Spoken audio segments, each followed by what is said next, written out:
অল্প বয়সে কাউকে পাওয়ার আশায় নিজের জীবনকে নষ্ট করো না।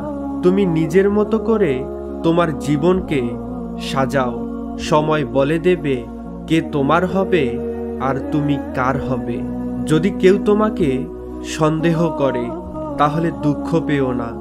মনে রাখবে, সবাই সোনা কিংবা হীরাকে সন্দেহ করে যে সেটা আসল কিনা, কিন্তু কেউ লোহাকে সন্দেহ করে না। অর্থের জন্য যে মানুষগুলো নিজের আপন ভাই বোনকে পর করে দেয়, তাদের থেকে অমানুষ এই পৃথিবীতে আর কেউ নেই। হ্যাঁ, বিষ পেটে গেলে মানুষ শেষ, আর কানে গেলে সম্পর্ক শেষ। স্বার্থপর মানুষগুলো ঠিকই জানে অন্যকে কখন ইউজ করতে হয় এবং কখন ইগনোর করতে হয়। হারানো সময়গুলোকে শুধু মিস করা যায়, কিন্তু কখনো ফিরে পাওয়া যায় না। তাই সেই সময় নিয়ে ভেবো না যেটা চলে গিয়েছে, সেটাকে নিয়ে ভাবো যেটা আসতে চলেছে।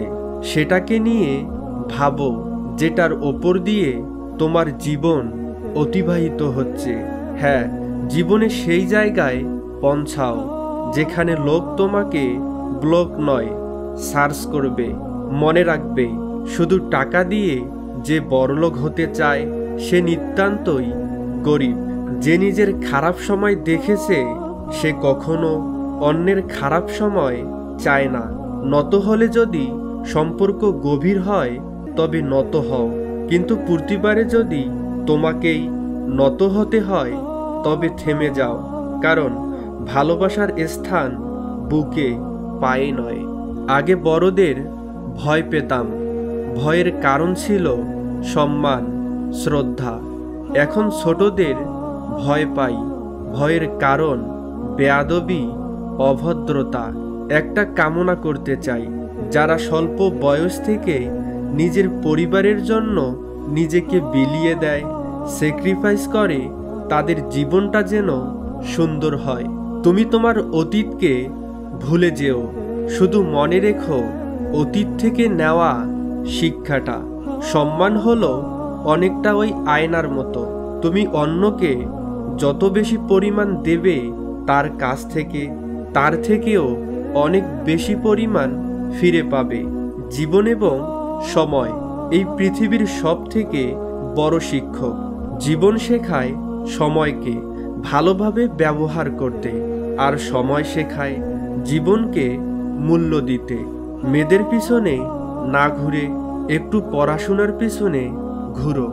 সময় হলে শুধু মেয়ে নয়, মেয়ের বাবাও তোমার পিছনে ঘুরবে।